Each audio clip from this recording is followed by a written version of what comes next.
How's it going? Welcome back, my wonderful wise ones, to a fantastic video today because we are discussing Dying Light the Beast. Now, if you haven't checked my previous video, please go and do so, where I discuss in detail Dying Light the Beast and how it basically has changed compared to the original game, how it's kind of going back more to that style of gameplay, not so much the second game. A lot of people weren't happy about the direction of Dying Light 2 because it felt at times more like a bloated RPG instead of a survival zombie apocalypse. Me? You mean me?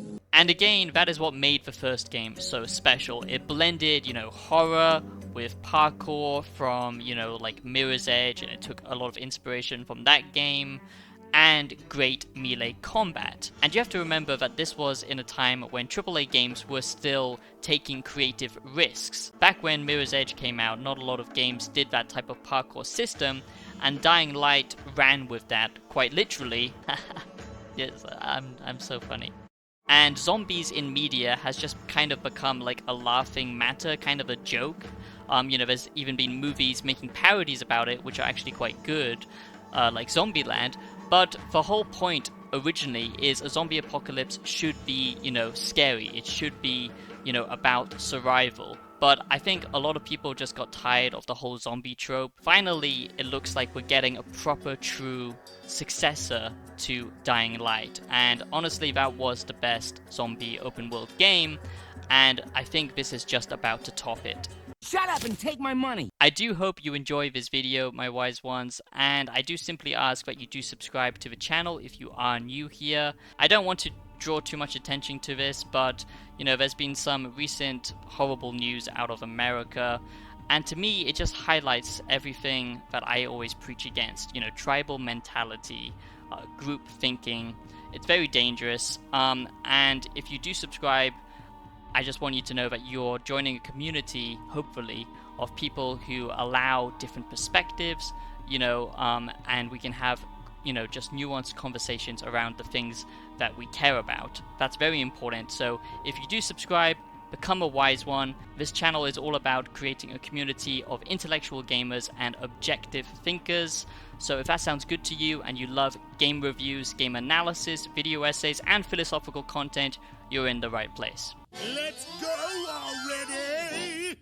So I do hope you enjoy this Dying Light the Beast review. This is an early access review looking at everything from this game, from the hands-on, all of the early access gameplay that has been released.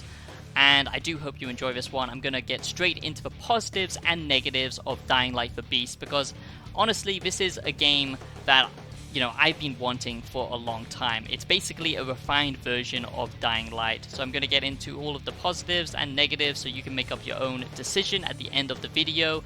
I think that's much better than giving you a biased number because I'm sure you're intelligent enough to decide if it's a game for you or not. And for my early access reviews, I do try and stay as objective as possible. I will tell you if I have a biased opinion or not about a certain point. I think that's also important. Okay, so the first positive is it actually takes the story more seriously. So this basically picks up from where the first game left, and I think that's what many people wanted originally from Dying Light 2, but that went a more RPG open kind of route. This carries on the story of Kyle, which is nice to see. And yes, you have been experimented on, so you do have some beastly powers. And I'm not going to make a Mr. Beast reference this time. Mr. Beast can afford lawyers. I do think that overall the presentation is a lot better. The cutscenes are just much more organic, the lip syncing, all of that kind of stuff. Before, you just kind of talk to NPCs, like in a classic Bethesda style, where it didn't really feel very organic. This time around, it is much more of an actual cinematic story happening to you, so that depends if you're a fan of cutscenes or not. Now, the next positive, I can't exactly explain how it's changed, because it doesn't really have any new mechanics or anything like that. It just feels a hell of a lot better compared to what it did before, and that is the parkour system. So before, you had to kind of line up your jumps perfectly, and I'm glad it is still deliberate. It doesn't stop you from like falling off the edge of a building like a lot of AAA games, because of course, modern day gamers, we are just baby brains. We don't know how to actually play games. We need safeguards in place, little baby proofing. But Dying Light does allow for actual freedom, but it does feel a little bit more snappy, kind of more Assassin's Creed-esque style, where, you simply can kind of climb everything. What? What? Now it's much more freeform in the actual parkour system, allowing you to traverse much more, and that actually feeds into the new gameplay from the Beast, okay? So, if you're not aware, you have this Beast superpower mode, and this is its own separate skill tree, which is nice as well. But it doesn't really evolve that much, I guess. It might in the later game, but most of the time it's, more just to like kind of buff up. It's more just to buff up your character, to take more damage. It's good for taking down bosses or, big hordes of enemies, because being the Beast is more about crowd control, AoE attacks, slam dunks, all of that kind of stuff. But it basically gets powered with all of your actions. So it's about actually rewarding you playing well. It basically all depends on how you're performing in and out of combat. If you're taking damage, if you're avoiding attacks, doing dodges and stuff like that. Basically, most of your actions in Dying Light the Beast gets rewarded with this meter going up, which then allows you to become the Beast. But don't think, this takes away the elements of danger. This is still very much trying to capture the same feeling of the first game, where especially at night it's actually dangerous. It doesn't matter if you're the Beast or not. There are tougher enemies out there and you can still get completely, shredded. But my point about traversal is it's not just, feeling better as you parkour around the city, but also as the Beast, your movement is completely different, your speed is completely different, how much you can jump. So basically this allows for, access to new areas that you couldn't reach before, and this way you can actually navigate the map much more freely than before. So it feels more like a sandbox at times, and also with, discovering, loot and items and all of that kind of stuff, it's very nicely tied in together. The next positive is quite an obvious one, but I do think that graphically this game is much nicer compared to the previous game. Is actually using an engine that can run well. Wink wink at Borderlands, but it is nice to actually see a game run well. I haven't seen many performance issues, at least from the early access stuff. But the lighting overall has a nice shift between, very orange like the first game, but also more natural tones like we saw in the second game, kind of more blue and green. So it has a nice blend of both, which I quite like. I do hope you're enjoying this Dying Light the Beast review and this Dying Light the Beast review early access video. It does mean a lot to me. And I will just quickly say now, before we get into deeper points, I do hope that you are subscribed. Like I said, that would mean a great deal to me. But for people who do watch my channel regularly, I did mention at the end of the previous video that YouTube is kind of hurting its creators at the moment thanks to AI changes. So please do consider checking out my membership, because I've just changed that whole format around, added new tiers and everything, so you get a lot more value. I will be shouting out members as well at the end of the video or at the start. So it's a great way to get more content and to support the creators you actually care about. So the next thing I want to talk about, which is of course another positive, is the weather effects in this game. Okay, so basically you get things like, thunderstorms, you get heavy rain, you get, a bunch of wind, and you would think that this is just, a graphical, nice, flavor on top of everything. But actually this does have gameplay elements. For example, at nighttime, if it's very stormy and you're trying to sneak around a bunch of zombies, well, this will actually help you out a lot, because it means you can, basically be a little bit more stealthy and a little bit more sneaky. Yes, that's right. Very, very cool stuff. But also, it actually has elemental effects. So water interacts with, electricity, for example. And I know we have seen that a lot in other games, but it's just like attention to detail. And to me, that is what really makes an open world game special, is that attention to detail. So like I said, it is much more of a sandbox this time around. You can play around with a lot of different mechanics, elemental effects, traversal is much more vertical this time around with exploration, especially when you are using the beast mode, jumping mechanics and stuff like that.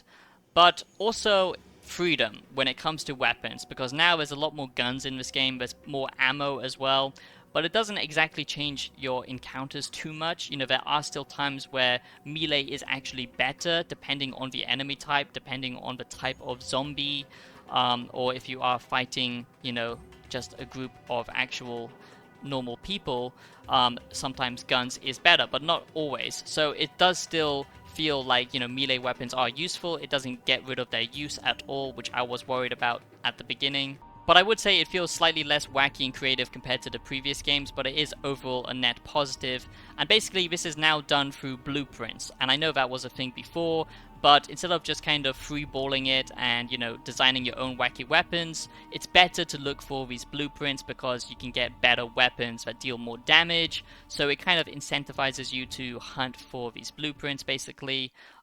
Also, like I said, there are separate skill trees for, you know, just Kyle when he's in normal mode and Kyle when he's in beast mode.